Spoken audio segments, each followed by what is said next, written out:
First of all, there's a verse in the Quran that says, "We created you into nations and tribes so that you may get to know one another."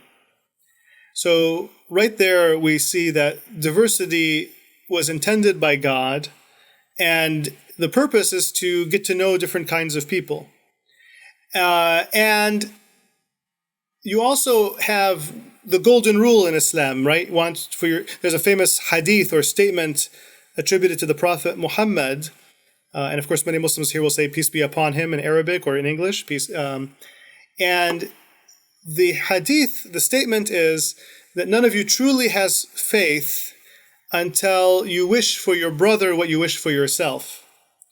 And one of the most famous commentators on the Quran, a scholar named An-Nawawi, who is known as maybe a fairly conservative scholar, you could say, he said that this is not referring to brothers and sisters in Islam. This is referring to brothers and sisters in humanity. And for many Muslims, there's something spiritual and meaningful about listening to the Quran, reciting the Quran, reading the Quran. And usually the verses that really touch people are the verses that talk about God and God's nature and God's mercy, loving mercy. In fact, almost every chapter of the Quran begins with, "In the name of God, the Lord of mercy, the bestower of mercy." And of course, there are different translations, the beneficent, the merciful, etc. And so this concept of mercy, you find it before reading almost every chapter of the Quran. And this concept of mercy, it's not just mercy, it's loving mercy. Actually, the term it comes from rahma in Arabic, rahma, which is related to the term rahim, which is the womb of the mother, the center of love and mercy. And so one feels a sense of peace when thinking about this, when thinking about God, when thinking about God's nature. And I think for many Muslims, that's what gives them a sense of peace, is knowing that you are in a creation, you are in a context, a universe established by this merciful and loving being. This is God Unites, finding spiritual unity in religious diversity. Welcome to God Unites, where we find spiritual kinship across religious faiths and explore topics of common interest, such as in our last episode, which was about freedom of religion. Today, I'm especially pleased to be joined by my good friend, Mohammad Khalil. Mohammad is Professor of Religious Studies, Director of the Muslim Studies Program, and Adjunct Professor in the College of Law at Michigan State University. His specialty is Islamic thought, and much of his research revolves around Muslim conceptions of and interactions with non-Muslims. We first met when he was an assistant professor of religion and visiting professor of law at the University of Illinois in Urbana. After we got acquainted, I sat in on a class that he taught at the law school on Islamic law. He's the author of several books.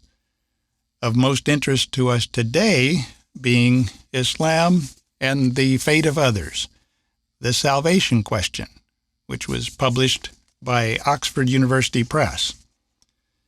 And he has another project of interest to us today, what he calls Muslims in the Midwest, which is an oral and visual history project with the aim of documenting the varied experiences of American Muslims in the Midwest.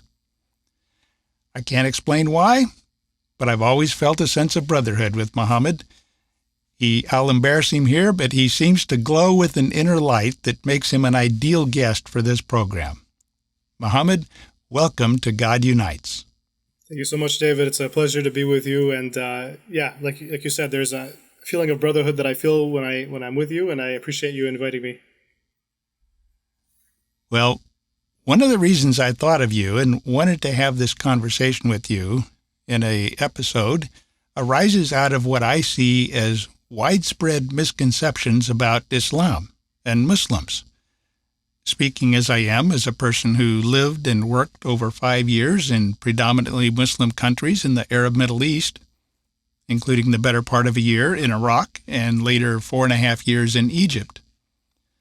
And for that matter, even people with a more accurate understanding of Islam seem to focus primarily on the legalistic dimension of Islamic law, rather than the spirit of the religion and the spirituality of devout Muslims, which is what I'd like to start off discussing with you today. So why don't we start off talking about some misconceptions, including about what it is that makes the religion work for so many people? Yeah, that's a great question. Well, as you pointed out, there is a legal dimension, and there are other dimensions to Islam. And I think for many Muslims, when they think of Islam, the first thing they think about is perhaps not law, but maybe the spirit of the religion. And for instance, the recitation of the Quran and the meaning and the message of the Quran. The Quran has, according to the usual count, 6,236 verses. Of those, the vast majority are non-legal. In fact, the number of verses that are legal it depends on who you ask and how they're counting, but it could be 500 to 600, and that's a very generous count. I mean, you're counting verses that talk about prayer. But if you look at what we think of when we think of law, verses about, let's say, civil law, commercial law, criminal law, we're talking about maybe 80 verses or so. So and that's again out of 6,236 verses. So the bulk of the Quran is actually non-legal. And for many Muslims, there's something spiritual and meaningful about listening to the Quran, reciting the Quran, reading the Quran. And usually the verses that really touch people are the verses that talk about God and God's nature and God's mercy, loving mercy. In fact, almost every chapter of the Quran begins with, "In the name of God, the Lord of mercy, the bestower of mercy." And of course, there are different translations, the beneficent, the merciful, etc. And so this concept of mercy, you find it before reading almost every chapter of the Quran. And this concept of mercy, it's not just mercy, it's loving mercy. Actually, the term it comes from rahmah in Arabic, rahmah, which is related to the term rahim, which is the womb of the mother, the center of love and mercy. And so one feels a sense of peace when thinking about this, when thinking about God, when thinking about God's nature. And I think for many Muslims, that's what gives them a sense of peace, is knowing that you are in a creation, you are in a context, a universe established by this merciful and loving being. And so I think that's a great point to point out, is that it's not just about the law. The law is a means to an end. Islamic law is a means to an end. And that is to be in line with the will of God, the way of God. The Sharia means the path that you take to be in line with God. And of course, there are about as many interpretations of Sharia as there are Muslims. And like any path, there are rules of the road, so to speak, to be on the path, and signs and things of that sort to govern so people aren't bumping into each other. Mm-hmm. And you can navigate this large masses of people on our highways, without in an orderly manner, moving forward, all headed toward their destination. And that's essentially what you're talking about. Am I right? Yes, absolutely. And, to be clear, there are some things that Muslims generally agree on, so it's not, it's not as if everything is debated and disagreed upon. No, there are things Muslims generally agree on. For example, the importance of prayer, and certainly the vast majority, there are of course going to be exceptions, but the vast majority of Muslims believe in daily prayer. They believe in fasting the month of Ramadan, giving alms or zakah to those in need, and so on. So there are some basic things that Muslims agree on, but then once you get into the details, once you go beyond those basic things, you will find a lot of diversity. And that's kind of inherent in any time, speaking as a lawyer, Yes. that we talk about legalistic sorts of things. Yes, absolutely. Now, as you talk about mercy, and when we think about misconceptions of Islam, I think it's a fairly widespread misconception that Muslims believe in mercy for Muslims, but not for other people, non-Muslims. Now, we'll talk more about this when we talk about your book, which directly relates to that. But could you share with us a little bit more about that? What is the attitude of Islam and as a religion and Muslims as a people, which varies toward non-Muslims? Yeah, it's a great question. First of all, there's a verse in the Quran that says, "We created you into nations and tribes so that you may get to know one another." So right there, we see that diversity was intended by God, and the purpose is to get to know different kinds of people. And you also have the golden rule in Islam, right? There's a famous hadith or statement attributed to the Prophet Muhammad, and of course many Muslims here will say peace be upon him in Arabic or in English. Peace. And the hadith, the statement is that none of you truly has faith until you wish for your brother what you wish for yourself. And one of the most famous commentators on the Quran, a scholar named An-Nawawi, who is known as maybe a fairly conservative scholar, you could say, he said that this is not referring to brothers and sisters in Islam. This is referring to brothers and sisters in humanity. And this is significant because this is, just a few centuries after the Prophet dies. It's a conservative, well-respected scholar making this declaration. And I think that is something many people miss. And I think part of the challenge is that there are verses in the Quran that condemn a group called the kuffar or the kafirun. And how we choose to interpret that word or that terminology is critical. Because the word, if you look at it linguistically, it's referring to those who cover the truth, who conceal the truth, who reject the truth.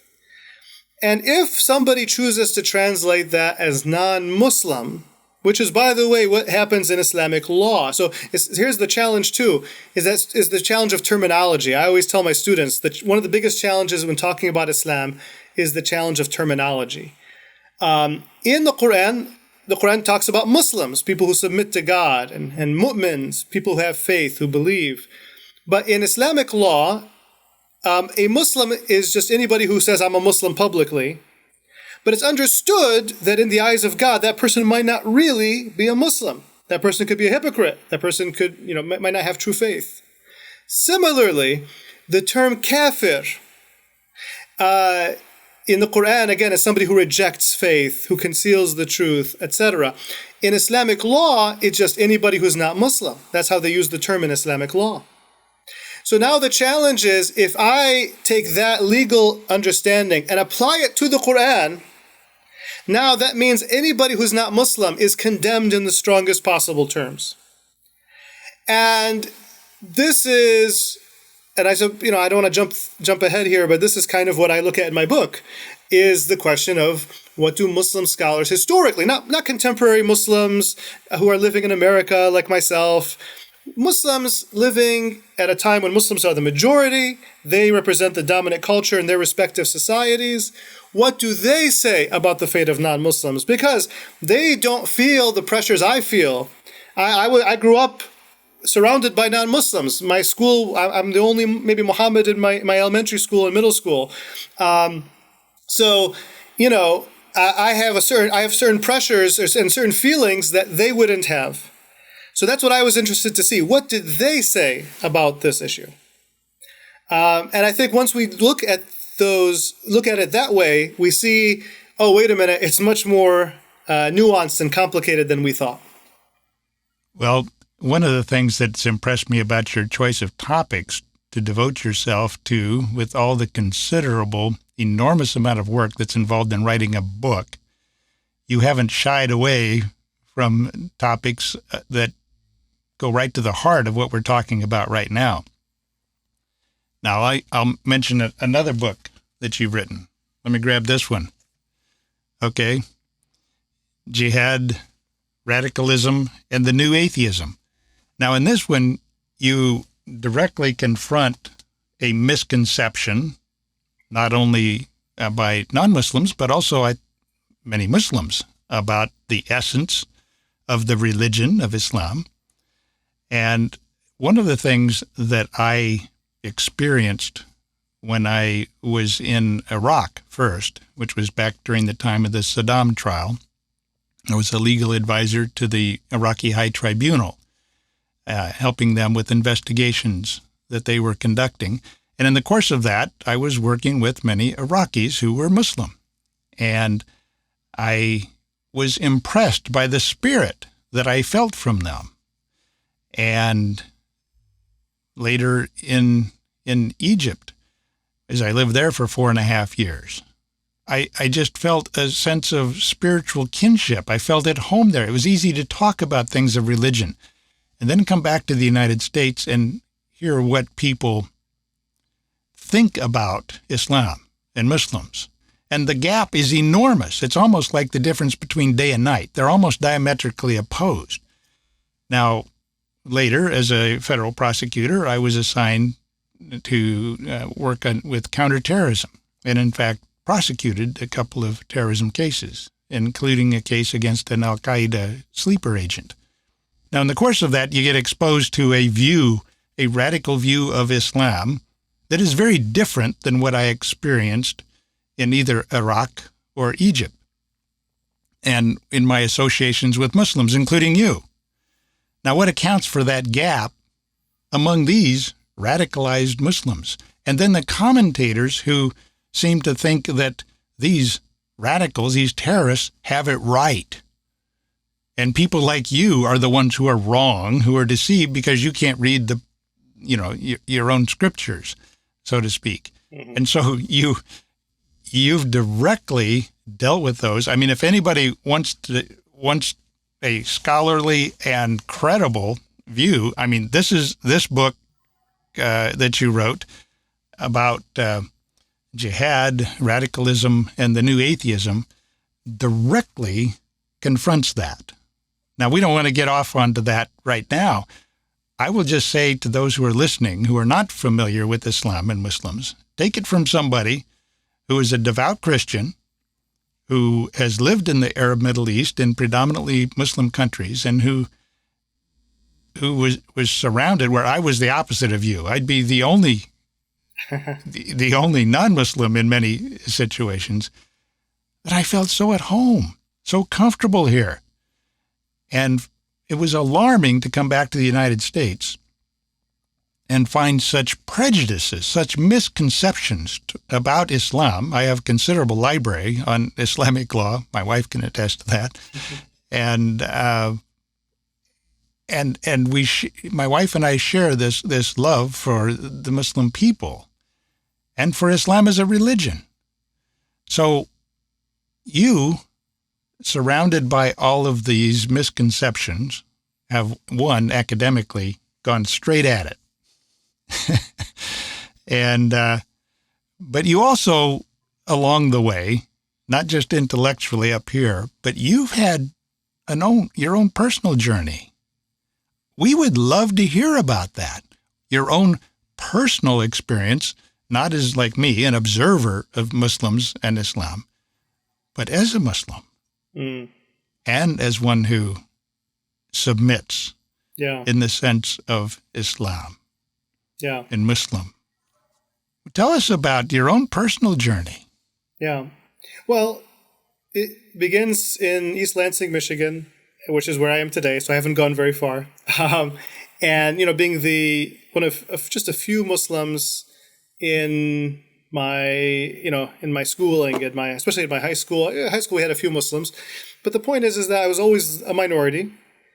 And but we would spend many summers in Egypt, in Cairo specifically. So I would get to experience being part of the majority when it comes to religion, Of course, I was never really accepted in either context because in Egypt I'm Americanized and here I'm the Egyptian, right? So, yeah. But on the other hand, you can also look at it from the positive side, which is you get to be connected to two cultures now instead of just one. So, but in any case, yeah, I've always sort of grappled with religion because, I remember being a 5-year-old and asking my father, why are we Muslim? Like, why do we believe this? Because, everybody around me doesn't believe this. So I've always grappled with belief, and especially by the time I got to high school and college, it was the question of God's existence that I really grappled with. And I remember it being a sophomore in college and having really anxiety and depression and panic all at once, because the idea that what if God does not exist, that really bothered me, because that's related to that is also the idea of no life after death. So it means that there's no plan, there's no control, and when you die, that's it, it's the end. And as a second year college student, of course, I had thought about it before, but it really hit me hard that year in particular. And I grappled with the questions of God's existence. I would take philosophy courses. I would, have all kinds of conversations with people. I would buy books. I'd buy, for example, the book "Why I Am Not a Muslim." I wanted to see what are people saying who reject what I believe in. What do they say? And I wanted to grapple with these questions. And out of that, I came to develop what I think is a stronger belief in God after all of these struggles, after all these debates and going back and forth internally. The end result is a stronger faith in God. I'm not going to say that there aren't moments of doubt. Of course there are. But certainly I'm at a point now where I can't imagine not believing in God. It's so ingrained in me now, and related to that is the belief in Islam. And with regard to Islam, for me, I was always fascinated by religion. I decided, maybe I could become a professor of religious studies. That's what I was thinking as a high schooler. But the message I got was that no, that's not a realistic career option. And maybe you should think about something else like medicine or, something else. Well, I saw my orthodontist was making $3 million a year. He retired at 39. So I thought, perfect, that's what I'll do. That way I can study all the religion I want because, I'll be retired at 39. By the way, I'm in my 40s now and I'm not retired anytime, not going to retire anytime soon, but I'm happy. And I'll tell you why in a second. So anyway, I'm in dental school. 9/11 happens. And 9/11 also shook me. That's a moment that really shook me. And because here you have people who are claiming to be Muslim, who are quoting things I'm not familiar with in my own religion to justify what was clearly one of the most disturbing, if not the most disturbing thing I've ever witnessed on live television. And so it shook me, and right away I began to apply to graduate programs in Islamic studies. I had already, my undergraduate degree was already in Islamic studies, but I took all the the prerequisites for dental school. So I applied to graduate programs, and I got accepted to a couple, but the message I was getting was, hold off, finish dental school first. Okay. So I deferred my admission. And I said, okay, I'm just going to continue with dental school, but I deferred just in case I changed my mind later. Well, toward the end of my second year of dental school, I finally quit and I went into Islamic studies. And, 9/11 the fact that I would quit dental school, and by the way, I'm still in debt from that year and almost 2 years of dental school. Still in debt from those 2 years of dental school. But, I quit. And I told myself, I don't care what happens to me from here on out. I need to do what I'm interested in. I need to study what drives me, what gives me, what I'm passionate about, which is religious studies. And it was a difficult, by the way, I was already married right before dental school, I got married. So you can imagine at my wedding, my father-in-law saying he's going to be a future dentist. And so you can imagine how hard it was to quit, because now it's not just my family, it's her family. And so... Okay, I have a question here. Yeah. Looking back at this, can you see the hand of God in that? I do, to be honest. There were just these things along the way, moments where something, just if one thing is off, I couldn't have ended up where I am today. Everything had to kind of fall in place. It would probably take a little bit too long to get into all the details, but I'll just say that I was very fortunate to take the path that I took. It worked out perfectly for me because, first of all, my field, it just so happens that the year I'm looking for jobs, many jobs opened up. so that worked out nicely. And then, I my first position was at the University of Illinois, Urbana-Champaign, and was there for 4 great years. But then there was a position that opened up in my hometown. And, it's interesting because when I was in dental school, the message I was getting was, you're not going to forget working where you want to work. You could end up anywhere if you're lucky to have a job to begin with. And I have to say that is, I don't take this for granted because I know I have many colleagues, many friends. I know it's not easy. It is a difficult field to be in. And what's interesting is that 9/11 appears on the first page of the two books you just mentioned. The second one I can understand, Jihad, Radicalism, and the New Atheism. And boy, did I pick every hot button word you could imagine for that title. But the first one, looking at the fate of non-Muslims, 9/11 appears on the first page of that book too. And I find that 9/11 has really, it's kind of been the thing that has driven me, trying to understand what happened that day. Because, many people will look to Usama bin Laden and say, look, he's a devout Muslim. He's quoting things that most Muslims are not familiar with. And when Muslims disagree and say Islam is peace, they are a bunch of wishy-washy, apologetic, westernized Muslims. Or liars. Or liars. Oh, yeah, absolutely, exactly, yeah. Or liars. They're doing taqiyya, and we can't trust them. Taqiyya is dissimulation, when you pretend that you are one way, but you're really another. Which I always say that if that's the case, then that's incredible. That you have a bunch of people lying simultaneously without cracking a smile or just really good liars, apparently. But anyway... And all with the same story and with the same story, absolutely, yeah. Same. How did they do that? How did they all get together and coordinate this? You should ask my wife. I'm an awful liar. So I mean, just the fact that there would be this, Anyway. But the point is that I wanted to understand what happened on 9/11. Usama bin Laden. He's quoting things most Muslims don't know. What's going on there? And that's actually, to that book, Jihad, Radicalism, and the New Atheism, I'm really focusing on that because then you also have in the West, the so-called New Atheists who really, they latch onto this. They say, that's true Islam. Like what bin Laden is doing and what ISIS is doing, that's literal. That's if you take the scripture literally, right? And yeah, there are examples where they are literalists, but not when it comes to terrorism.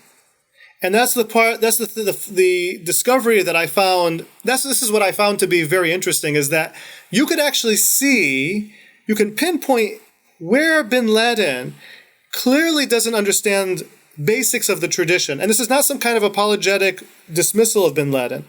I'll give you a very simple example. Right after 9/11, he is interviewed by Al Jazeera. And in this interview, he says that in our religion, we're not supposed to kill innocent people, but if the enemy targets our women and children, we can target their women and children. We can target their women and children. This is not collateral, even though in the same interview, he kind of contradicts himself. But anyway, we can target them. And this is not, bin Laden says, this is not my opinion. This is the opinion of, and he gives 4 names, 4 major scholars, Muslim scholars, who supposedly said this. Ibn Taymiyyah, Ibn Qayyim al-Jawziyah, these are scholars from the 14th century, CE. And then he mentions a couple of others, Al-Qurtubi and Al-Shawkani. And Al-Qurtubi is a pre-modern commentator of the Quran. And bin Laden even takes a moment to praise Al-Qurtubi in particular. He says, Al-Qurtubi, may God bless him, in his commentary in the Quran. This is what he says. If the enemy targets our women and children, we can target their women and children. And I remember reading this and thinking, I don't remember those scholars saying that. I do remember Ibn Taymiyyah having some views that, he makes it clear if anybody attacks you in any way, you can, then you can fight them. But the idea of targeting women and children because the enemy targeted your women and children, I don't remember them saying that. And what was fascinating was to see that Al-Qurtubi, that scholar that bin Laden took a moment to praise, says the exact opposite. In his commentary on the 5th chapter of the Quran, verse 8, Surah 5, verse 8, he explicitly says, if the enemy targets our women and children, that's how they worded it, if they target our women and children, we are not permitted to target their women and children, even if it caused us great anger. And I remember reading it and my jaw just dropped because bin Laden was quoting somebody, invoking somebody who said the exact opposite. Imagine that. Yeah. And that's the thing. Most people don't even know Al-Qurtubi even exists. So when he cites this, people are like, oh, he knows his stuff. But he doesn't. And that's the point I want to make. This is something that in the course of my work with doing counterterrorism work, that I found that as people studied the psychology of the radicals. Now, this is true on virtually any. This isn't just those who use Islam as their supposed legitimizing ideology. Terrorists almost always have a legitimizing ideology, and they seize upon instrumentally one ideology or another and turn it to, in their minds, justify what they are inclined to do anyway. They're angry about something. They're disaffected individuals. And so they combination of a disaffected individuals, and they seize upon some sort of legitimizing ideology that convinces them that to do something horrific is right. And that, I mean, my goodness, if God approves of doing something so evil, then they've completely twisted their concept of God around backwards. Yeah. Now, what they found is they study the psychology of people who are engaged in terrorism, different types of terrorism, including domestic terrorism. They find that in the case of those who use Islam as their legitimizing ideology, supposedly, there's an inverse relationship between their radicalism and their understanding of the religion. Meaning, the more people understand about Islam, the less likely they are to be a terrorist. And the more likely they are to be a terrorist, they find that the less they know about Islam. Yes. Yes. Well, I'll tell you. It's an interesting. Now, I'm saying that as somebody who was a professional in the field, because there are lots of commentators out there who claim to be experts on Islam who say the opposite. Yes. Well, like you, I mean, okay, you can claim what you will. The people who are the experts know better. Yeah, absolutely. And that's the thing, is that these pseudo experts, they can pull off what bin Laden pulls off. They quote things that most people are not familiar with, and so then it seems compelling. And so you really have to be a scholar to begin to see how they're misusing the sources, and that requires a lot of time to study these things. So I can understand why it's not easy to dismiss these people, whether it's you and I could probably continue to talk about this for a long time. Yes. I want to loop back to where you were at 9/11. Yes. And here, I mean, in a lot of ways, this impacted you not only personally, but professionally. Yes. As you've been discussing. But let's talk about the personal side of that, if you'd pick up that. Yeah. Well, as I mentioned, in college, I was grappling with the existence of God, the question of the existence of God, and I continue to grapple with that after 9/11. And I finally began grad school the fall of 2003 in Islamic studies, and even then, I remember actually that first year, I grappled with the question a lot, actually. But at some point, some things begin to make more and more sense to you. For me, there were a couple of things that, I guess you could say there are three things that kind of helped me to increase my faith in God. The first was, as an undergraduate even, just the recognition of consciousness, the fact that I know I exist. I'm not going to tell you I can prove anything with that philosophically. No, I cannot. But just the recognition that I know I exist, that there's more to me than electrons, neutrons, and protons. Just that realization alone was the first kind of like indicator that no, there's something here. There's something here that's special, and I can't put my finger on it. I don't know what it is. I can't prove anything with this, but there's something going on here. And then as I began to think about, okay, how did we get here? And again, this is not like a proof. This is not, but just an indicator that there's, or just something to signify that this is special, was just thinking about how we got here and why is there something rather than nothing, and why, could there be an infinite regression of causes in the past? And there's something about this that does, when you remove God from the picture, something doesn't make sense about our existence. So just kind of thinking through it that way. And then the third thing would be just something that's hard to describe. It's something more spiritual, something that I can't describe. Just a feeling, a connection, and it's nothing that I could even begin to describe. It's just, I'll say this. In 2007, I performed the Hajj, the pilgrimage to Mecca. And there were things that I experienced there, moments, I'd rather not get into them, but they were just moments that I just felt a connection. And I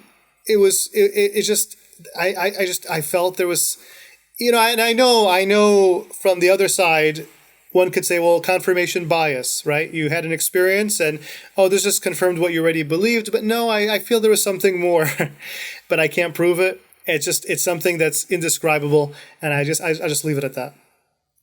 Well, this is the sort of thing I think that people of faith can relate to, because God put us down on earth in a lot of different religious environments and traditions. Mm-hmm. He knows that. And just as you were saying, there's a purpose for that. And personally, I think part of that is to learn to see the face of God in all of his children, that we are literally spirit brothers and sisters. And we come at him because he is our Father, the Father of our spirits. We're drawn there. Now, somebody try to explain love. I mean, you can have some biological rationale for why love exists or something like that, but love can be quite biologically irrational with some of the things it can lead you to. And, in protecting and even everybody knows what I'm talking about, that you can do crazy things in the name of love. Well, when you feel the love of God drawing you to him, that's just really hard to explain to somebody who hasn't experienced it. And yet to someone who has experienced it, they know exactly what you're talking about. Mm-hmm. As do I. Yes, absolutely. Now, as an example of that, when I was in Iraq, I became very close friends with one of the investigators for the investigative judge that I was assisting, and his name was the investigator, Saad. And as I had an Iraqi Kurdish Christian translator with me, and we were meeting with the judge. And the judge, everybody who has been in the Middle East understands, that there's somebody on the staff who brings tea, chai, and anyway, in my religion we don't drink tea, and so we had a discussion earlier about this, and he respected that, and so he would always make sure that there was some form, there was 7-Up, as he would call it, or something like that. But this day I was fasting. And because in my church, in my religion, we fast once a month, the first Sunday of each month is a general rule. And fast for 24 hours, approximately no food or drink. And so I was explaining to him that this day was a Sunday and I was fasting. And he said, "Oh, you're like Saad. He fasts all the time." And the Christian translator turned to me and said, "You fast?" And I said, "Well, yes." And she said, "Why?" And as I started to explain, Saad would jump in. And the two of us, two different religions, explained the spirit of the purpose and the spirit of fasting to this young lady. And there was this spiritual kinship. We spoke the same language of the Spirit, even though our languages or our religious traditions were different. And fasting was something that brought us closer to God. That's fascinating. And I just learned something new. I didn't know about this fast. So that's good to know. Well, you've probably had, in the course of worship and study of the Quran, you've felt this connection with God. What sorts of things, when do you feel this experience in less dramatic settings than the Hajj? Yes. I think when I'm reading a verse or listening, usually for me, I like to listen to the Quran while reading it. That for me is the ultimate, because I'm experiencing it intellectually and spiritually. But I think when I come to passages that refer to God's greatness and vastness and majesty, you just feel overwhelmed. I just feel overwhelmed when I come to these passages. Or verses that talk about God's loving mercy. They move me. These kinds of passages. And there's a beautiful verse that refers to God as the light of the heavens and earth. Just passages like those, they are, there's something, it's very beautiful, it's very powerful, and you see yourself as a speck in the grand scheme of things, but you also feel like you're being held. Even though you are a speck, you feel that there are verses in the Quran even that refer to God sort of being everywhere you are, everywhere you look, everywhere you turn, there's the face of God. God is closer to people than their jugular vein or carotid artery, depending on how you translate it. So you also feel very secure in that regard. So I think verses that describe God are very moving. And of course, there are stories in the Quran that are also very moving. The story of Yusuf, the prophet Joseph, of course, also a biblical figure. The story in the Quran is very moving. It's an incredible story. And so there are stories that are also very moving, where lessons are learned. And those are beautiful moments also, because there are little subtleties in the story. And if you catch those subtleties, it's like you've uncovered something that's beautiful, a hidden message, a beautiful message there. And I find that to be very beautiful as well. You've repeatedly talked about this sense of awe or deep feeling. You've used the word mercy. Mm-hmm. About the word mercy. You've referred to mercy several times in the course of this conversation. And that brings us to the topic of your book, Islam and the Fate of Others, the salvation question. All right, now this is an interesting question. I know when I found out you were writing a book about it, I told you at the time, I have got to read this book, because this is really an interesting topic, because there is this idea among many religions that there's only one way to God, and that's our way. And you directly went at that in your fashion, just as you do in this book. What drew you to that topic, and where did pursuing that topic lead you? Yeah. Well, this was my dissertation topic, and what's interesting is that it wasn't my original dissertation topic. My original dissertation topic was going to have something to do with Islamic intellectual history, and specifically I was going to look at the Maturidi school of Islamic theology and its view on ethics. But at one point, I kind of just stopped myself and said, wait a minute, I just quit dental school, and I'm still in debt. And I did all this because of what I have a passion for. So why don't I pursue a topic that I find to be genuinely interesting, that's really driving me? Why limit myself to what they want me to study at the university? So I came up with this idea, this proposal. I want to know, what do Muslim scholars say about the fate of non-Muslims? Can a non-Muslim go to heaven? And not just a non-Muslim, could non-Muslims, many non-Muslims potentially, possibly, go to heaven? And is there, what are their justifications? Is it just wishful thinking, or do they actually have something there, scriptural, that they can point to? And then in addition to this, there's the question of hell. What is the purpose of hell? What is the duration of hell? These are questions with philosophical implications also, because it tells us something about God. What is the nature of God? And so I finally put forward this proposal to my dissertation committee, and they approved. Of course, I was going to look at it historically as a historian. I was going to look at the views of specific individuals. And I chose individuals who are extremely influential. They're not representative of all the different schools of thought. Overwhelmingly Sunni scholars that I looked at, but I did look at some Shi'i scholars as well. But the big four that I looked at were Al-Ghazali, maybe arguably the most influential Islamic thinker of all time, maybe. Number two was Ibn Arabi, the famous Sufi thinker, again, extremely influential. Number three was Ibn Taymiyyah, again, extremely influential. And of course, very different from Ibn Arabi. Ibn Arabi is a Sufi, a mystic. Ibn Taymiyyah has a reputation of being rather, maybe conservative is the word we could use.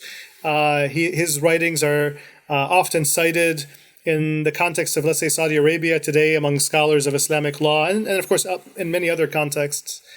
And then the fourth scholar I looked at was a modern scholar, and that was Rashid Rida, who is a student of Muhammad Abdu.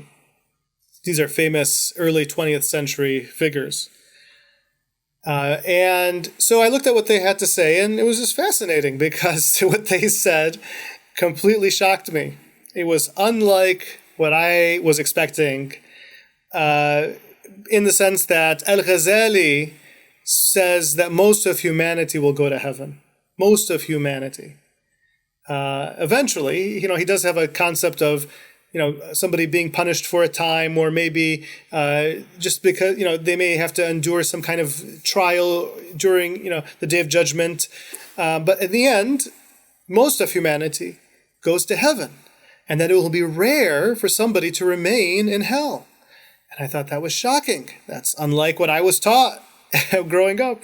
And if they did, as I read your book, it would be because they've insisted on it. Not because God insisted on it, but they insisted on it.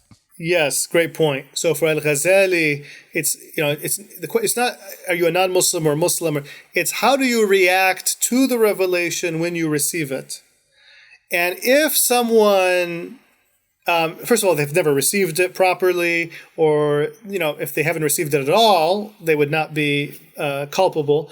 But even if they receive it properly and they actively investigate it, for Al-Ghazali, that's sufficient to excuse that individual for not becoming Muslim. So he's still, to be clear, he's still, insisting that you should, he still believes in Islamic supersessionism. He's not like many, modern pluralists in that regard. He's still insisting on conversion to Islam, but only if, all these things have to be in place. In other words, you have to receive it properly. You have to receive it, and then you completely reject it or ignore it, even though it's compelling to you. That kind of thing. Now, and for Al-Ghazali, he has an expectation that if somebody hears about, this aspect of revelation and this aspect of the Prophet, that it would naturally be compelling. Okay. Then you have Ibn Arabi, the mystic, the Sufi thinker. And Ibn Arabi says that if somebody doesn't find the Prophet Muhammad to be a messenger, they don't see him as a messenger, then they could not be held accountable. They cannot be culpable before God. So that opens the door quite a bit. And he actually even speaks of there being, if I remember correctly, 5,000, what is it? I forget the exact number now, but 5,000 something degrees of paradise, and only 10 or 12 are for Muslims. Meaning there are the overwhelming majority of the so-called degrees of people in heaven are not Muslim. They don't belong to the community of the Prophet Muhammad, and presumably that would include many people who lived after the era of Muhammad. And so you have that, and then he even says that the people who go to hell will actually begin to, and this is going to sound strange, but they'll begin to enjoy hell. Why? Because God is a God of overwhelming mercy. And there are statements attributed to the Prophet Muhammad where he says that God's mercy overwhelms his wrath, or in another version, overcomes his wrath. And so in the end, even the people in the fires of hell, the mercy overcomes them, and now they're not tortured anymore. And they actually find contentment. So that's interesting. And then you have Ibn Taymiyyah. Ibn Taymiyyah, again, as I say, somebody who's influential, has a kind of conservative reputation, controversial and conservative reputation, at least that's kind of how he's known. And is, by the way, often invoked by extremists, of course, wrongfully, incorrectly, but is often, like I mentioned with bin Laden earlier, he quoted Ibn Taymiyyah as one of his justifications for targeting innocent people. Ibn Taymiyyah says, well, yeah, I mean, if somebody, once they hear about Islam, they have to become Muslim. So he's pretty strict in that area. There's no wiggle room there. But what's interesting and peculiar and interesting about Ibn Taymiyyah is that he says that, and this is the last thing he wrote, it would seem, before his pen was confiscated, when he was imprisoned in the citadel of Damascus. He writes a treatise in which he argues that eventually, hell exists, people will spend time in hell, but eventually, all of humanity will leave hell and go to heaven. And that really shocked me. Because, first of all, I had never heard of a Muslim scholar a pre-modern Muslim scholar holding that view. And then to find out, of all people, Ibn Taymiyyah, in the last thing he writes, I mean, I was shocked by that. And then his student Ibn Qayyim al-Jawziyah would build on this argument in 3 works, expand on it, and so on. Now, I should mention, because there are going to be people who will Google this and who will look online, there are people who deny Ibn Taymiyyah said this, or they say he said it and changed his mind. Well, no, these are modern apologetics. We have no evidence of anybody back then denying this. And as I've said, his own student builds on it and expands on it.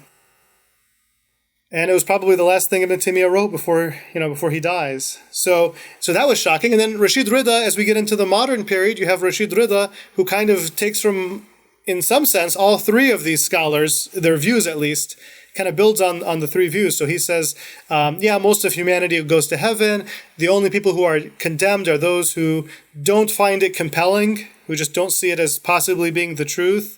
And then he takes Ibn Taymiyyah's idea of everybody going to heaven in the end. He doesn't insist on it, but he seems to lean toward it. And so that was Rashid Rida's idea. And then, of course, I look at other people's views and responses and so on. But what was fascinating to me was that I was expecting that the vast majority of pre-modern Muslims would be exclusivists, who would say that anybody who is not Muslim goes to hell. But what I found actually was that there was always room, or almost always room, for some non-Muslims to go to heaven. Usually they would say, at a minimum, well, if they didn't hear about the religion, they're excused. And then you have others who go beyond that, as I've said before. So it was eye-opening for me. I was, the last line of that book, at the end of that book, I say that we're left with all these very interesting ideas. None of them offers a definitive solution to the question of, what does Islam say, if we can speak of Islam in this way, what does Islam say about the fate of non-Muslims? None of them offers a definitive solution, but all of them, the scholars I look at, give us a good reason to take a hermeneutic leap of mercy, to go beyond what is explicit in the text without contradicting it, without necessarily contradicting it. And if you accept the premise that the ethos of the Quran compels this leap of mercy, then what you're left with is a positive ambiguity, the kind of ambiguity that leaves believers with a deep sense of humility and hope for humanity. And for me, when I wrote that sentence, that last sentence of the book, it felt like a very spiritual moment, and I can't even describe it.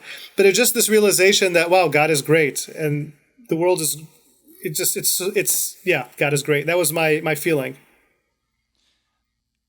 As I read it, as I listen to you, I am struck by what they were probably experiencing, as these views are rooted in the Quran and in religious tradition, hadith.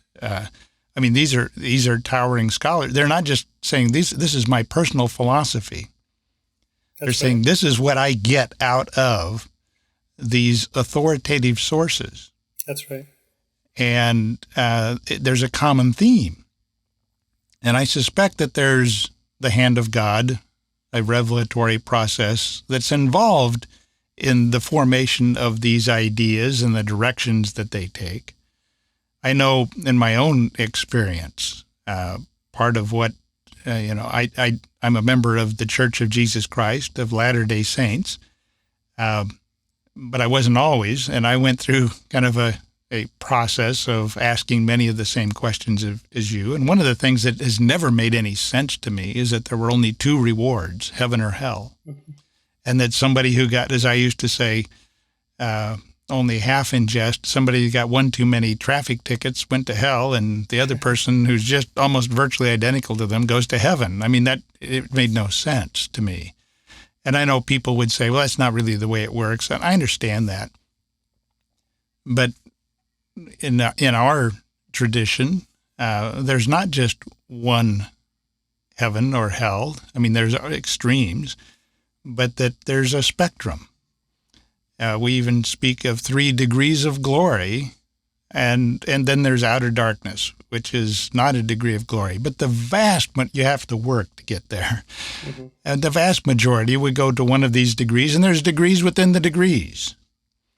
And this is as a result of modern-day revelation that we accept, but that everyone will be in a place where they are comfortable, and that our Heavenly Father, as our loving Father, wants all of His children to return to live with Him, but not everybody's going to go all the way. But they're going to find their place, and that God is just and merciful, and that it doesn't matter. I mean, there's people coming from all sorts of religious traditions. He wants to draw them all to Him, each on their own paths. That doesn't mean that all paths lead to God. Actually, most of them don't. But God draws people along many paths, individualized to Him. And I think that that's the spirit of what you're saying.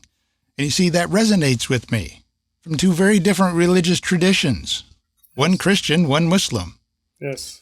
And that's really what God Unites is all about, is that He does unite us. As we draw closer to Him, we draw closer to each other, because the paths start to get closer and converge. Yes. As you're saying this, I'm reminded of a conference presentation I gave in Amman, Jordan in 2005. It was the second World Congress of Middle East Studies. And I was presenting what I just presented just now, the views of these scholars. And I presented Ibn Taymiyyah's view of hell, everybody leaving hell and going to heaven. And right after the panel, a woman who belonged to a Dominican, Catholic group, came up to me and said that this is what I forget what term she used, but this is what her teacher told her as well, but said, don't tell others. It's a secret. And what I thought was fascinating is that that's kind of what Ibn Taymiyyah says as well. and it was interesting to see this parallel, this commonality. among a minority within these larger groups, right? So in other words, the idea that everybody goes to heaven, or that most of humanity or whatever could go to heaven, this is not the prevailing view among Muslims today. It's not the prevailing view among Christians. I don't think. I could be wrong, but I would think if you you're right. Yeah, so it was fascinating to see this connection here within these again different groups, Muslim, Christian, but to see this commonality. Well, I think one of the things that's important for people is they get out of their own bubbles, because people can become very tribal in religion.